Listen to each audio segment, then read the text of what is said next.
Empezamos, Giovanni. Esta tarde se ha girado una resolución de la vista pública en el nuevo proceso del caso jesuita, el cual se ha aperturado después de la resolución de la sala de lo penal, y se ha girado orden de captura para 5 de los 11 procesados, y hay medidas sustitutivas para 6. Dentro de las personas que se les gira instrucción y orden de captura por la omisión en la colaboración del asesinato está el expresidente Alfredo Cristiani Burcar, que de acuerdo a su hija, que publicó una especie de comunicado de prensa al conocer esta resolución, a eso de las 4 o 5 de la tarde, hora del Salvador, citando como origen en la ciudad de Verona, Italia, el licenciado Alfredo Cristiani reacciona a la resolución del juez y publica esta carta con una postura. En la postura está a través de las redes sociales que ustedes tienen en pantalla, y él específicamente está primero defendiendo su inocencia y está denunciando una persecución política, y trata de subrayar que él no participó en ninguna reunión de las 2 previas al asesinato de los 6 sacerdotes jesuitas y 2 de sus colaboradoras en la UCA en 1989, que no tuvo conocimiento que iba a suceder esto, y dice de que no están dadas las garantías para presentarse en el proceso. Eso es lo que dice el licenciado Alfredo Cristiani, Giovanni. Sí. Bueno, primero... estoy un poco agotado, José Luis. He estado escribiendo mucho estos días, jornadas bien largas, y chica, me siento un poco agotado, pero estoy muy feliz. Yo sé que está muy feliz, cansado pero feliz, sobre todo por lo que pasó ayer con la cadena, pero bueno, ya hablaremos de eso. Con esto de Cristiani, tengo sentimientos encontrados. Bien encontrado. Por un lado, creo que es histórico que la justicia salvadoreña esté dando estos pasos, y que a los exonovantes, a los titiriteros, a los que han manejado siempre, han estado detrás del trono, pero han sido los que gobiernan en realidad, como Cristiani, bueno, hayan procesos y que hayan este tipo de medidas. ¿Quién iba a pensar que don Alfredo Félix Cristiani iba a tener una orden de captura? Bueno, ya la tiene. Y eso me alegra, porque yo no estoy diciendo ni siquiera que sea culpable. Hay suficientes indicios para que uno pueda creer que sí, pero yo no soy juez, no soy fiscal. Entonces, por un lado, sí, el sentimiento encontrado lo digo por esto, lo digo muy rápido. Miren, yo leí el comunicado de Alfredo Cristiani hace unas horas, y hay un momento donde él argumenta que bueno, que él no se dio cuenta, que tal, bueno, todo delincuente siempre dice que es inocente, eso es de cajón, ¿no? Yo solo recuerdo que Mauricio Funes, cuando Paco Flores se fue a huir, Mauricio Funes era presidente, y dijo: ¿y este cobarde por qué se va a huir? ¿Por qué no enfrenta a la justicia, las instituciones? ¿Por qué no viene a dar la cara a la justicia y se va a huir? Eso dijo Mauricio Funes. Pero cuando le tocó a él la cita con la justicia, se fue a huir también. Como se fue a huir Sánchez Serén, como se fue a huir Cifrido Reyes, sí, señor, Gerson Martínez, en fin, el Tacuacín Peinado, todos esos. Todos en su momento dijeron: hay que respetar las instituciones, hay que dejar que las instituciones hagan su trabajo, hay que estar con las instituciones. Bueno, recuerdo que desde que Cristiani fue presidente, que tomó el control tanto de Arena como del país, como presidente de la República, y mandamás de Arena, que nunca dejó de serlo en realidad, todos ellos decían que había que respetar las instituciones y que había que confiar en el trabajo de las instituciones. Pero les recuerdo a todos, incluyendo a don Alfredo Cristiani y a su familia, a su hija, que era así la cuestión. Había el acuerdo bipartito, el acuerdo de los dos partidos, el acuerdo bipartidista era un reparto de cuotas. Y entonces formaban parte los partidos satélites también, los partidos pequeños. El PCN tenía la Corte de Cuentas, el PDC tenía la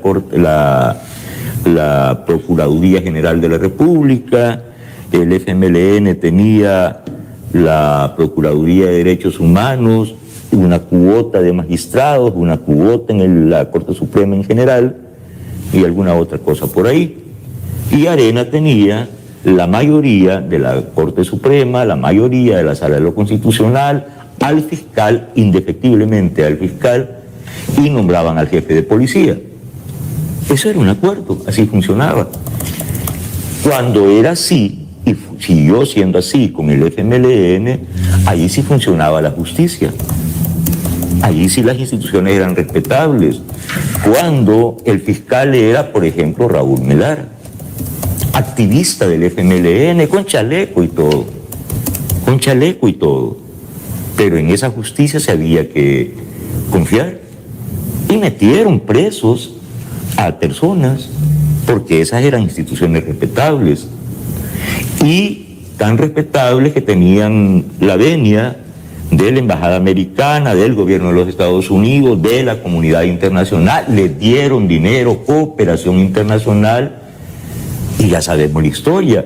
Cristiani fundó el sistema de corrupción en El Salvador, los sobresueldos, la partida secreta, todo fue, los demás lo que hicieron fue ir adaptando y perfeccionando el sistema de corrupción. El que lo funda es Cristiani. Les recuerdo que el mayor Roberto Dawison, fundador de Arena, dijo que su lema era matar a los comunistas. Y cuando él enferma y muere, y toma el control Cristiani dice, ¿por qué matarlos?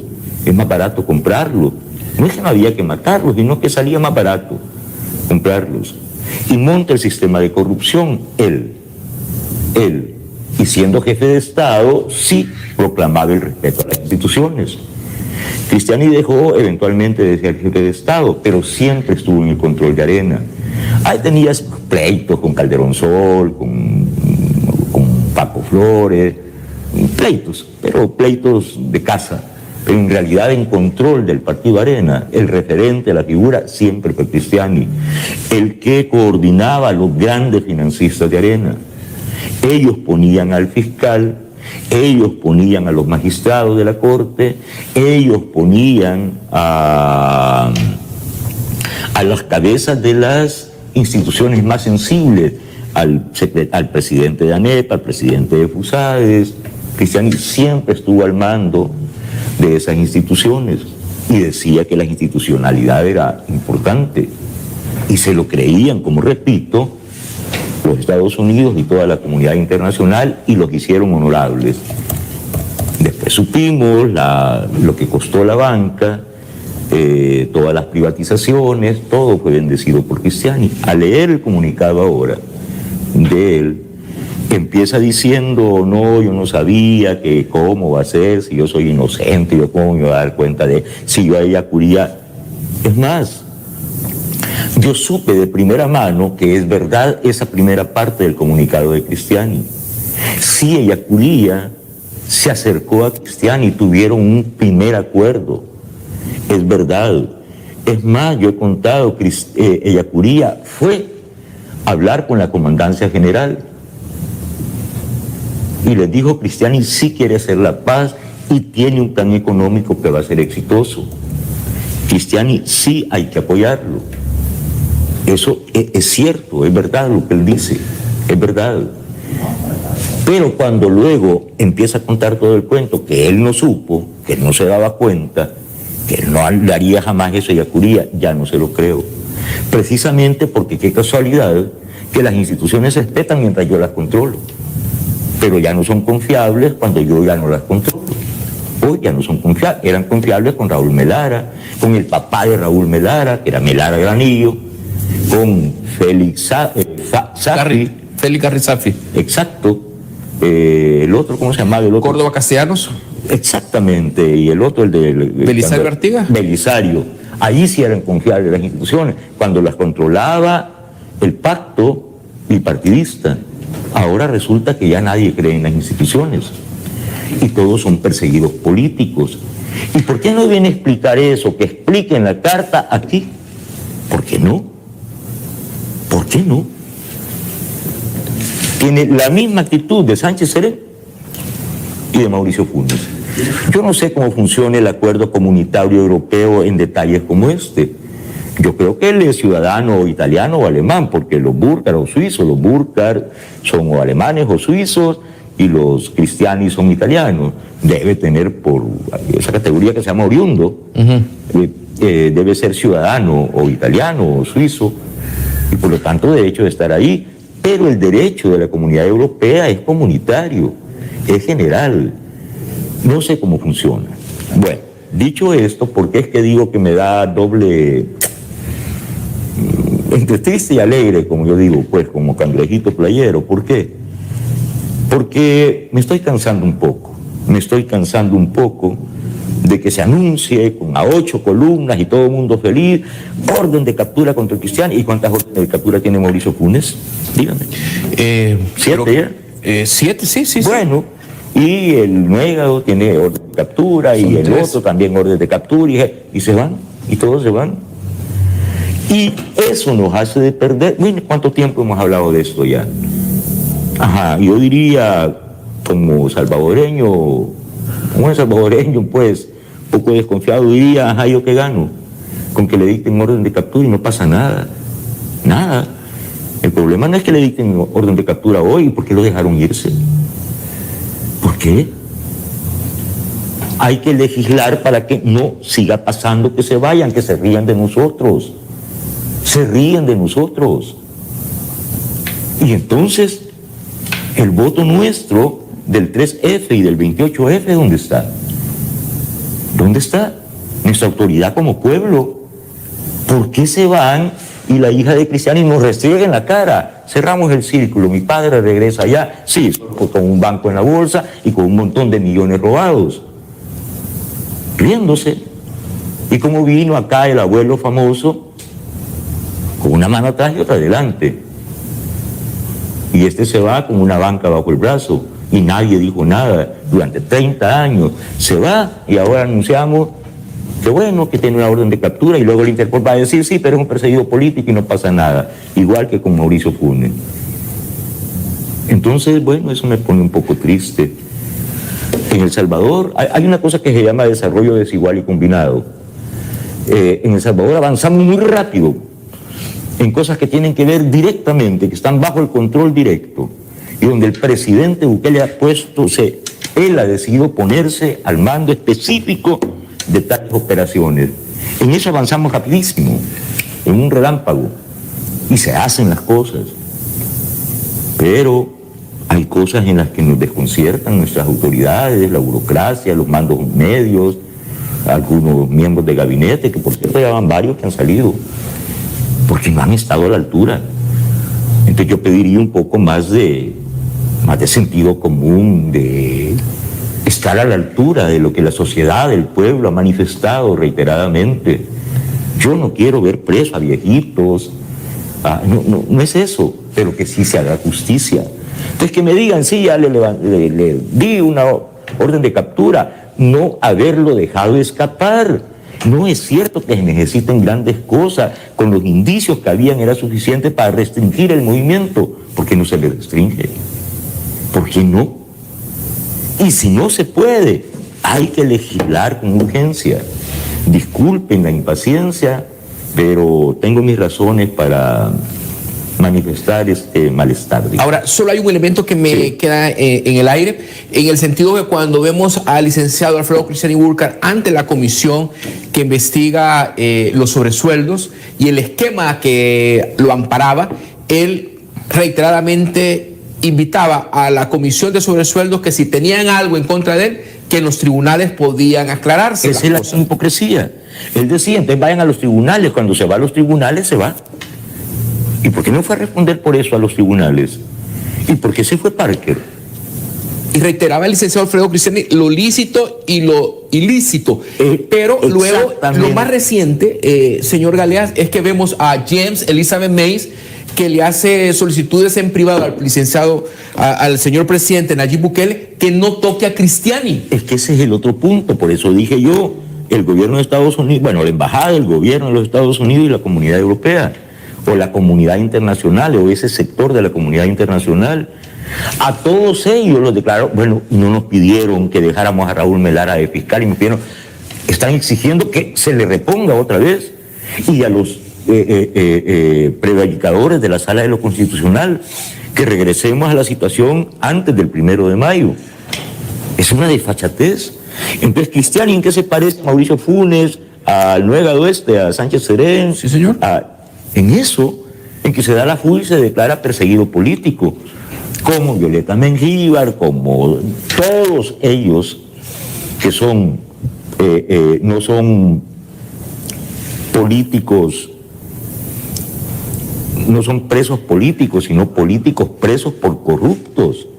Y los que están, bueno, exactamente la misma declaración de Mauricio Funes y de Sánchez Serén es la de Cristiani, nada los diferencia, nada. Y yo diría, José Luis, si usted me hace el favor, que dejáramos el punto, porque creo que yo he sido bastante claro en manifestar. Claro, yo lo he entendido. Está bien, es histórico, y hay que seguir con el proceso, pero no haberlo dejado ir, hombre. Aquí se tenía que haber hecho justicia, aquí se tenía que haber hecho cosas antes, previas. No pongamos la carreta delante de los bueyes, no hagamos eso.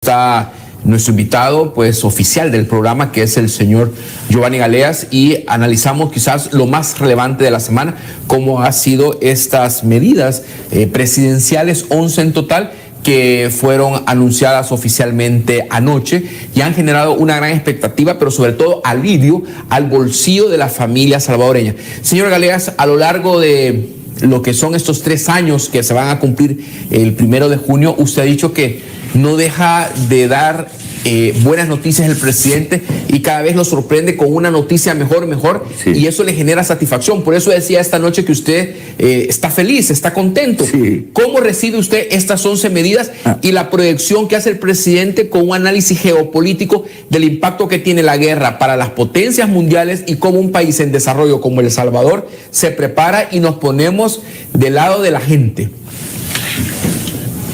Yo estoy muy feliz, José Luis, por la constatación de una verdad y reiteración de una actitud. Lo que pasó anoche en la cadena, el anuncio que hizo el presidente de las 11 medidas, que son estratégicas, tienen la misma naturaleza, la misma magnitud, el mismo nivel estratégico de lo que hizo con la pandemia.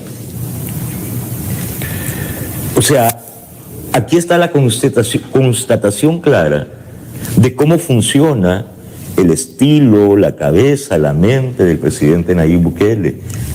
Esto nos dice el perfil del presidente que tenemos, por qué es el presidente mejor evaluado del mundo, mejor evaluado en la historia salvadoreña. Porque es que muchos no tenemos absolutamente ninguna duda, sin fisuras, el apoyo al presidente Bukele por cosas como esta. Exactamente lo que hizo en la gestión de la pandemia, adelantándose a todos, a todas las potencias, a todos los países del mundo. Empezó no a hacer una medida y otra, sino de entrada con un plan articulado. Antes de que la OMS dictara de que eso era una pandemia, el presidente Bukele ya estaba reuniendo a su gabinete ampliado de salud para enfrentar el problema del COVID, antes de que fuera declarado pandemia por la OMS. Antes de que la OMS dijera que había que poner en cuarentenas y lo de los vuelos internacionales y tal, el presidente tomó de manera adelantada las decisiones de cerrar el aeropuerto, bueno, todo lo que pasó y que todos sabemos ya lo que hizo en la pandemia. Él se iba adelantando y fue prediciendo los escenarios y lo decía públicamente, los focos van a ser Estados Unidos, algunos países de Sudamérica, Brasil, y fue viendo muy claramente el desarrollo. ¿Cómo lo hizo? ¿Cómo lo hizo? Y respondió de manera articulada a un análisis, a una lectura. Fue tomando decisiones por las que fue sumamente criticado, pero no se le dobló la mano, con una convicción que nunca cambió. El presidente dijo, en este momento la economía pasa a segundo plano. Mi objetivo es proteger la salud de los salvadoreños, la vida y la salud de los salvadoreños. Nadie lo sacó de ese guión. Tenía toda la institucionalidad en contra, le quitaron todas las potestades. Y él dijo, la prioridad es la vida y la salud de los salvadoreños. Le quisieron dar golpe de Estado, gritaban que había que deponer a Bukele, todo eso, y no cambió ni un ápice. Y aplicó hasta donde pudo, punto por punto, su modelo de solución, que fue exitoso. Ahora ya lo sabemos, a todo lo pasado. Viene de repente una situación nueva. De la crisis de la pandemia se desprende una crisis de suministro a nivel global, a nivel planetario, a nivel mundial, una crisis de suministro y de inflación, ¿no? Y luego viene la crisis de la guerra esta entre Rusia, Ucrania, Estados Unidos, la OTAN. Y eso descompone lo que ya estaba descompuesto. Es que venimos de la pandemia, es que venimos de la crisis de suministro, de la cadena de suministro y la crisis de la inflación, es decir, venimos de crisis en crisis y nos termina de desestabilizar una guerra donde unos ineptos jefes políticos que no están a la altura de la historia ni de sus pueblos, en Estados Unidos, en Europa, en Canadá, desconcertados absolutamente, incapaces de leer la realidad, toman medidas sin en absoluto tener en cuenta el efecto boomerang que esas medidas iban a tener. Hay que castigar a Rusia, toman como 5.000 medidas, restricciones sobre la economía rusa, sanciones, bloqueo, y las consecuencias están, el efecto boomerang se está empezando a sentir ahora. Ningún pueblo se preparó ni para la pandemia, en principio, ni se estaba preparando, ni se ha preparado para esta nueva crisis, la crisis económica, los efectos boomerang de esta crisis, que las está sintiendo en principio los adalides, los líderes de esas restricciones, Estados Unidos. Estaba leyendo que ya en zonas de California ha llegado hasta $8 el galón de gasolina, hasta $8. Imagínate lo que eso es. Imagínate lo que eso es. Bueno, creo que no hay pueblo en el mundo mejor preparado para enfrentar los impactos. No quiere decir para solucionar la crisis económica, ¿cómo la vamos a solucionar nosotros? Sino para minimizar los impactos de la crisis económica que El Salvador, igual que pasó con la pandemia. El presidente Bukele se adelanta y no es que dice, ¿qué hubiera hecho si hubiera hecho algo? Pues partiendo de la hipótesis un poco fantasiosa de que cualquiera de los 4 presidentes de Arena, Mauricio Funes y el Nuegado ¿cómo hubieran respondido? Es que todo el mundo está hablando de la gasolina. Bueno, entonces hagamos algo con la gasolina. Bajémosle no sé qué, quitémosle el IVA. Esas son ocurrencias. El presidente Bukele, ¿qué hace? Ahí estaban diciendo que estaba enfermo, que ya estaba muerto, que no aparecía, que por qué no se pronunciaba, que qué estaba haciendo el presidente Bukele. Esto estaba haciendo, trabajando en todos los megaproyectos, en todas las nuevas medidas para atraer inversión y para el crecimiento económico, que todo eso no se para, todo eso sigue. Pero estaba trabajando además en la respuesta a la coyuntura, a la crisis. Y no se le ocurre al presidente hacer lo que decía la oposición. Es que eso es bien fácil. Que le quite el IVA, lo que no hicieron ellos. Que le quite el IVA a la gasolina, que le quite el IVA a la canasta básica. Que, bueno, eso es como decir que la naranja es anaranjada. El presidente lo que hace es ver todo el escenario todo el escenario. Yo puedo solucionar lo de la gasolina, pero ¿qué gano? Si voy a tener el problema de los alimentos, si voy a tener el problema por este lado, el problema por este lado, el problema por este otro lado. ¿Qué gano con quitarle a la gasolina si sigue la corrupción con el octanaje de la gasolina que entra, con el control de precios? Siempre sale quien acapara. Entonces, ¿qué hago si solo tenemos un suministrador de tal producto? Y entonces ve el problema como un proceso y renuncia a decir, bueno, lo que hubiera hecho el Nuevo, digamos, bájenle un poquito el precio de la gasolina, quítenle tal impuesto. No, es que esa no era la solución. La solución es integral. Esa es la mentalidad del ajedrecista y crea una solución de carácter estratégico. Con esto no soluciona, ni salimos de la pobreza, ni entramos al desarrollo, pero tampoco no podemos hablar de que estos son parches. No es la solución, es un paliativo ante un problema que no generamos nosotros, que es planetario. Pero estamos otra vez adelante, volvemos a hacer referencia.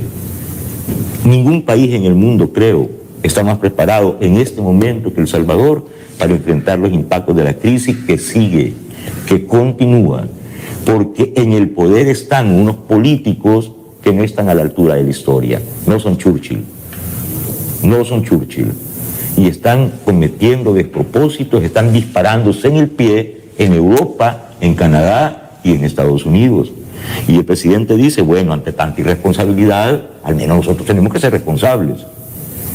Y dice, bueno, vamos a hacer esto con la gasolina, pum, pero vamos a hacer esto con los aceites, las harinas, los alimentos, pero vamos a hacer con la vigilancia de los abusos. Y crea 11 medidas que, si se miran articuladamente, hacen sinergia.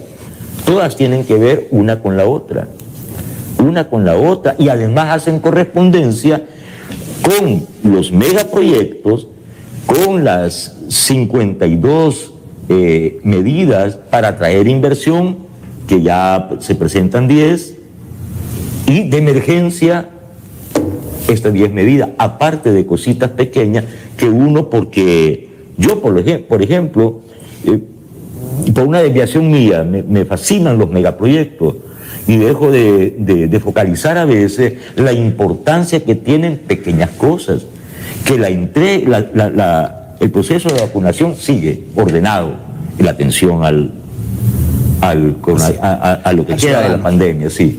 Bueno, que se siguen entregando computadoras, por ejemplo, pequeñas cosas, que el Chivo PET, que el programa Nacer con Cariño, que tiene una importancia, yo no me había puesto a pensar en la enorme importancia que eso tiene. Legislaciones que se están dando en los últimos días en la Asamblea Legislativa, en las últimas sesiones, que no son las grandes cosas que tienen que ver con megaproyectos, pero que son tan importantes, y allá han estado los muchachos, se han empujando legislaciones que tienen que ver con la mujer, por ejemplo, con el tema de la justicia, con el tema de las violaciones, que tiene una importancia enorme. Entonces se avanza en lo pequeño, se avanza en lo grande, y en la coyuntura se responde con una enorme jugada de ajedrez, de esas que el presidente sabe hacer. Sabe hacer. Fíjate, José Luis, que yo esperaba que el presidente respondiera.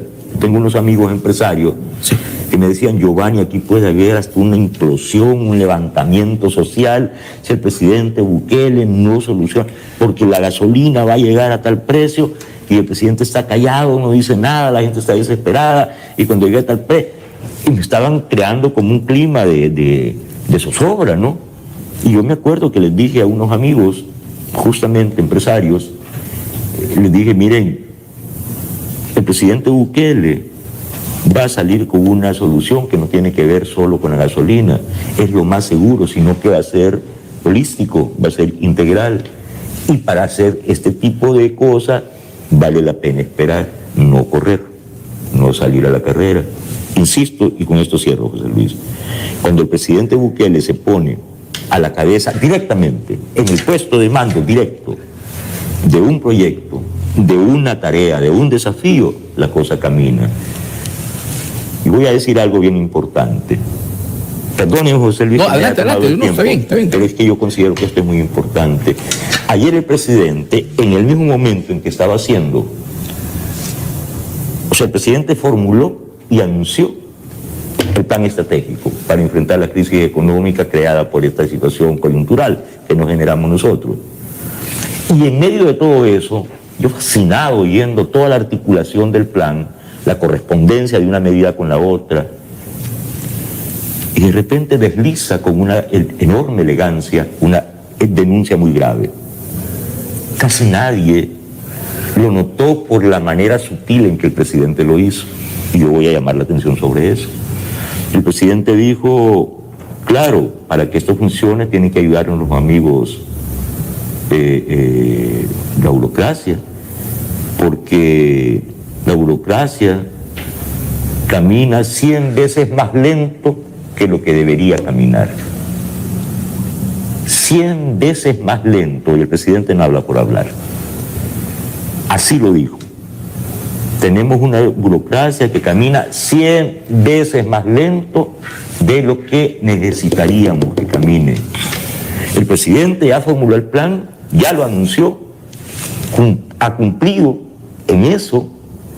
¿A quién le toca ahora que ese plan formulado y anunciado sea viable, se cumpla? A ustedes, señores burócratas. A veces son altos cargos, mandos medios, que hacen la faramaya 2 días, un día y al otro día y tal, y después se les va olvidando. Y después todo vuelve a lo mismo. Y después uno llama al teléfono y nunca contestan. Y solo en los anuncios es que son efectivos. Pero cuando la gente reclama, yo tengo muchísimas quejas de instituciones como la Defensoría del Consumidor, igual que de los alcaldes y tal, ya es así, ya es permanente la queja. Entonces, bueno, el presidente está haciendo su trabajo, hay que ayudarle.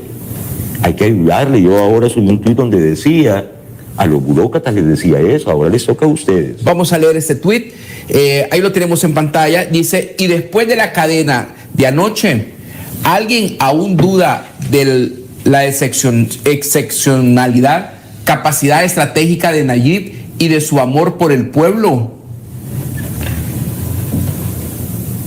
¿Qué quiere decir esto?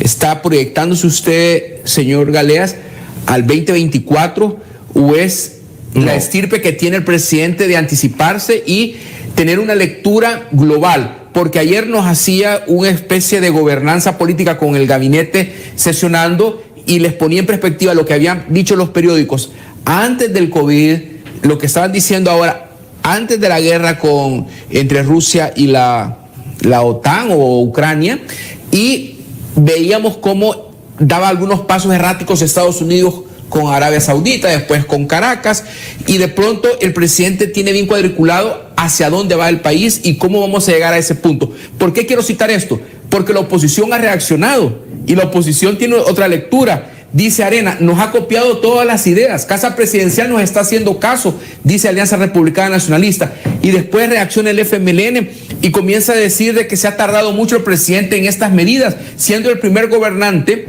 en anunciarlas tanto en Centroamérica como en el resto de Latinoamérica. Y esta mañana anunciaba a Andrés Manuel López Obrador que viene a El Salvador en mayo a hablar con el presidente Nayib Bukele.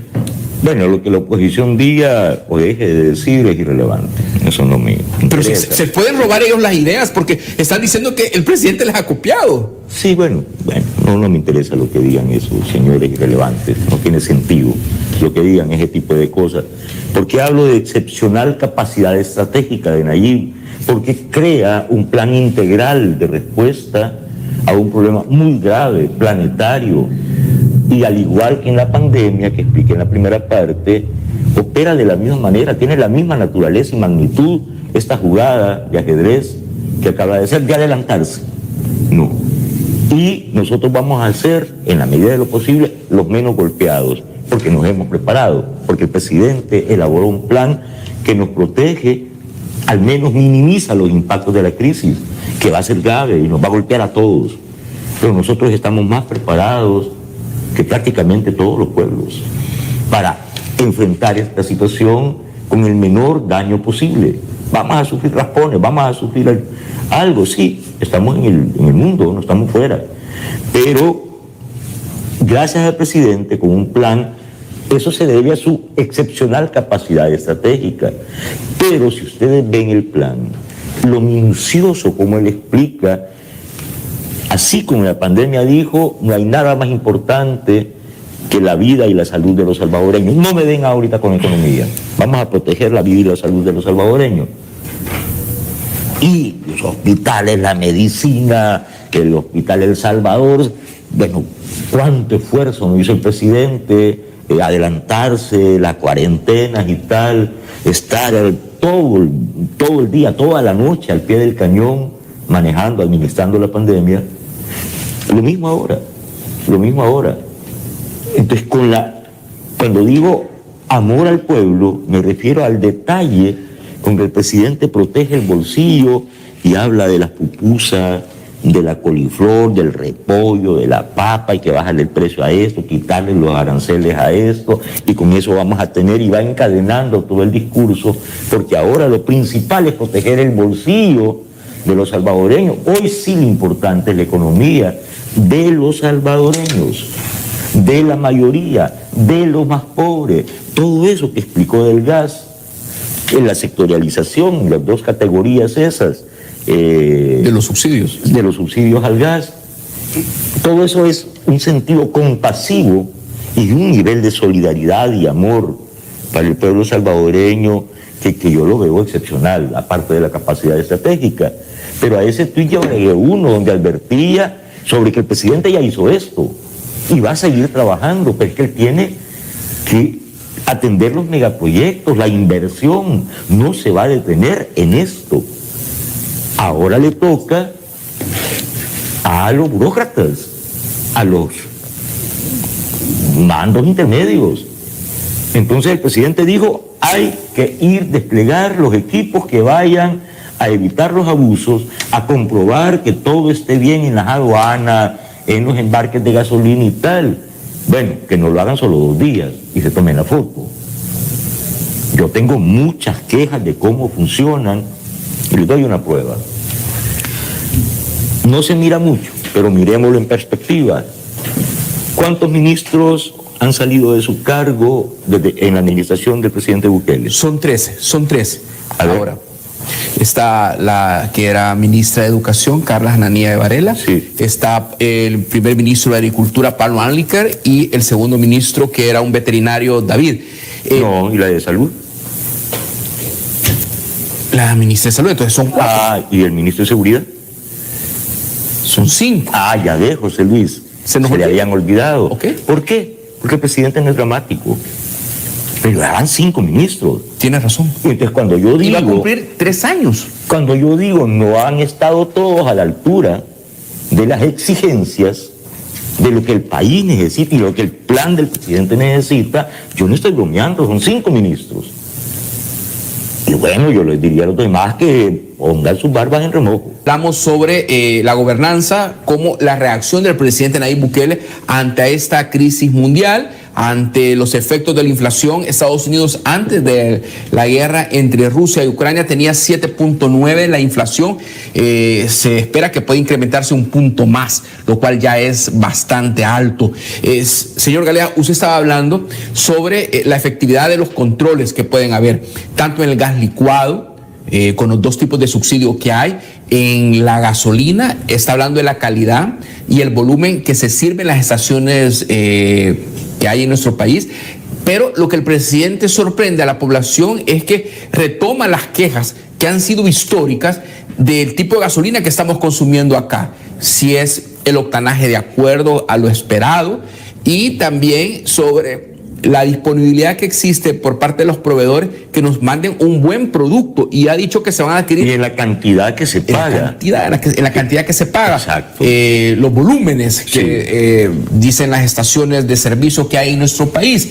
Y finalmente, lo del transporte colectivo con el pasaje de acuerdo a lo que se ha aprobado por parte de la Asamblea Legislativa, y estos beneficios de las 11 medidas en donde está la reducción de 26 centavos al combustible, también van a ser de beneficio de los transportistas, de los empresarios, por lo cual, decía el presidente, no hay ninguna razón para que le estén aumentando a los precios. Y así hablaba de estos 20 productos que no van a tener ningún tipo de arancel para ingresar a nuestro país. Ya decía Giovanni Galea, lo informado que está el presidente de esos productos de la canasta básica, que son de primera necesidad ahora. Lo que pasa es que por eso yo decía que el presidente muestra, por un lado, altísima capacidad estratégica, o sea, de leer estratégicamente el problema y de darle una solución estratégica, y por el otro lado un alto nivel de compasión, de solidaridad y amor por este pueblo que ha sido tan golpeado, tan sufrido.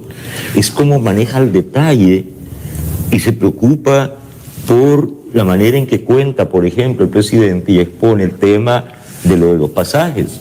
Es que no se trata que son 10 centavos más, sino que multiplicado por 4, los 2 pasajes de ida y los 2 de venida de todos los días, si son tantos días a la semana, tantos días al mes, y si ganas solo el sueldo mínimo, entonces te quitan 40, 50, 60 dólares. Entonces el presidente hace toda esa lectura. Dice, no, entonces no vamos a permitir, no se va a permitir los abusos. Quiero interrumpirlo, fue un poco bochornoso, pero fue agradable para la población ver cómo los cobradores, los motoristas comenzaron a regresar los 5 centavos aquí en la CB Guadalupe. Se los habían tomado de más y la población lo celebró. Ahora hay que preguntarse algo, es que lo han venido haciendo todo este tiempo y todo ese tiempo ha sido ilegal, pero han estado cobrando más, han estado cobrando más. La señora que nos ayuda a nivel doméstico en nuestra casa, la colaboradora, sí, oyó la cadena y después nos empezó a decir, qué bárbaros, a ella le han estado cobrando todo el tiempo de más, no ha pagado 20 centavos, que es lo legal, y todo el mundo lo sabe. Ay, ¿dónde estaban los que tenían que? Es que no funciona el teléfono cuando lo llaman. Es que muy largas los procesos, los procedimientos, y que tiene que probar tal cosa. No solo en lo del transporte. Todas las quejas que ponen los consumidores es demasiado complicado. La burocracia. ¿Qué puede hacer un buque que está transportando la gasolina procesada allá, que le puedan poner una multa de $5,000? Ganan mucho más. Exactamente. Ganan mucho más. Y ahora dice el presidente, ya no va a ser necesario una multa tan pequeña, tiene que ser más grande y va a haber cárcel. Por primera vez se está hablando que va a haber cárcel. Vaya, entonces el presidente tiene esa claridad, pero ¿quién tiene que operar el plan en el terreno? Son los mandos intermedios y algunos altos mandos. Entonces el problema es que tenemos una tradición, que es que los siguientes 2 días de que el presidente sale, bueno, entonces se toman la foto y van y hacemos, estamos haciendo. A las 4 de la madrugada de esta mañana. Exactamente, pero y después hay que darle sostenimiento. Yo no tengo una cultura de duda, yo quiero confiar en todos, pero quiero que todos caminemos a la par del presidente. El hombre hace esfuerzos inauditos, intensos. Bueno, en algo apoyémoslo, pues. Y por eso cité yo la denuncia del presidente, que la hizo de la manera más elegante, pero es contundente. Dijo, aquí la burocracia, aún en este gobierno, camina 100 veces más lento de lo que debería. Oigan ese mensaje del presidente. No es mentira. Aquí en este teléfono la gente me escribe a mí. Claro, yo salgo en televisión, escribo en el periódico, escribo tweet y en Facebook. Y bueno, algunos amigos les ha dado por tenerme cariño y algunos confianza. Y entonces me escriben. Y yo tengo una enorme cantidad de quejas de las alcaldías, de funcionarios medios. Aquí está el teléfono, pero uno llama y nunca contestan. En la propaganda dice, le vamos a ayudar en esto y le vamos a hacer lo otro, pero va la gente y todo es engorroso. Y como los call center, incluso el presidente hablando en la cadena de anoche decía, ya van a comenzar a poner los casos y las denuncias de lo que estoy hablando. En tiempo real la gente comenzó a hablar de eso. El presidente está consciente de eso. está consciente de eso. ¿Y cómo no se va a desesperar el presidente si le toca a él que estar prácticamente haciendo lo que tendría que hacer, delegando funciones? O sea que era cierto, la gasolina no estaba bien servida, no estaba bien medida y los consumidores se estaban quejando y por eso veíamos en gobiernos anteriores que andaba un camioncito en cada estación de servicio con las bombas, calibrándolas a ver si estaban sirviendo bien la cantidad que se estaba comprando. Es histórico, José Luis. Nunca han servido. Es decir, siempre ha habido truco en cuanto el volumen de gasolina, la cantidad de gasolina que le echan y la que le cobran. Siempre. Con el gas ha pasado igual. Si eso es histórico. Pero eso es un atentado contra la economía familiar. Han habido accidentes por andar haciendo esos trucos. No. Con los tambos de gas. Con la gasolina, con los tambos de gas. Aquí está prohibido que se vendan tales tipos de pólvora. Y todo el mundo vendiendo pólvora. Y de repente el incendio, de repente explotan y pedacitos de gente que para acá, para allá, todos quemados. Es prohibido, pero se hace. Aquí no se puede cobrar el pasaje, es ilegal cobrar tanto. Y están cobrando eso. No, y las competencias de los motoristas de los autobuses que van por una cuadra, van peleando vía y se... Pero lo vemos todos los días. Este es el problema. Claro, tampoco uno puede ignorar algunas cosas. Yo he hablado de este tema de la impaciencia. Por ejemplo, a la policía. La policía está empeñada, junto a la Fuerza Armada, en el tema grave de control territorial y es la batalla que estamos ganando de manera emblemática a la criminalidad, el plan control territorial. La policía no puede dejar de tener eso como prioridad, porque eso tiene que ver con la vida de los salvadoreños, con la seguridad de los salvadoreños, de acuerdo. Pero ¿cómo se va a obligar a esos barbajanes del transporte público, que no son todos, pero son bastantes, malolientes, sucios, panzones, que con ese volumen a todo y respetando a la gente y cobrando lo que quieren? Y si no, bájese. Y así. Y uno no ha terminado de poner el pie en el suelo cuando ya arrancaron. Y se está bajando señora con niños, no les importa, y allá andan peleándose. Entonces, claro, uno tiene que tener también sentido de realidad. La policía no es suficiente ahorita para la cultura ciudadana que tenemos. Suficiente quiero decir la plantilla, el pie de fuerza. Está ocupada combatiendo el narcotráfico, la criminalidad, las pandillas, en fin. Bueno, ahora hubo un golpe en San Miguel, en una caleta en la madrugada de $1.200.000. Exactamente. Está ocupada en eso la policía. Hay que entender ese tipo de cosas. La fiscalía tiene una sobrecarga de casos, de acuerdo. Los muchachos sean la asamblea, la nueva asamblea legislativa, tienen una mora por todo lo que no se trabajó en los 30 años, que solo iban a vagar ahí los diputados y a robar, y les toca a ellos ahora. Y esos que iban a vagar y a robar son los imbéciles. Y son los que se fueron. Sí, imbéciles y cobardes además. Entonces les toca ahora a los muchachos. O sea, todo eso hay que entenderlo. Pero también tienen que entendernos a nosotros en términos de la impaciencia que tenemos como pueblo, de que no nos vengan a decir, tiene orden de captura Cristiani, ajá, pero ¿yo qué gano si ya se fue? Si están riendo de nosotros ahí. Y Parker fuera, y el otro fuera, y el otro fuera, y el otro fuera, y el otro fuera, y todos se van. Y que nos siga pasando. No, hay que parar esto de alguna manera. Hay que hacer un ajuste en la estrategia. El presidente lo puede hacer todo, imposible. Él hace lo que le toca hacer y hace más. Y ahí pasen las madrugadas, atentos. Hoy estuvo reunido con los acreedores de los bonos de El Salvador, garantizándoles que se les va a pagar en tiempo. Imagínense, José Luis. ¿Eran 3 de la madrugada o 4? El nivel de operación que es lo de los bonos. Es algo extraordinario. Extraordinario. Está pensando en 3 cosas simultáneamente. Y a la vez estar ocupado en lo del precio del repollo, la cebolla, el aceite, la papa, la canasta mínima, la canasta básica. El trigo. Entonces, sí, el trigo. Y con un conocimiento de la situación, ¿no? Y sabe que somos dependientes de Honduras, de Guatemala, porque Sí. no tenemos ni seguridad alimentaria, ni tenemos soberanía alimentaria. Exactamente. Estamos dependiendo de las importaciones. Y son los empresarios que se están entusiasmando, como la ASI, que al bajar estos aranceles al 40, 30%, van a invertir más.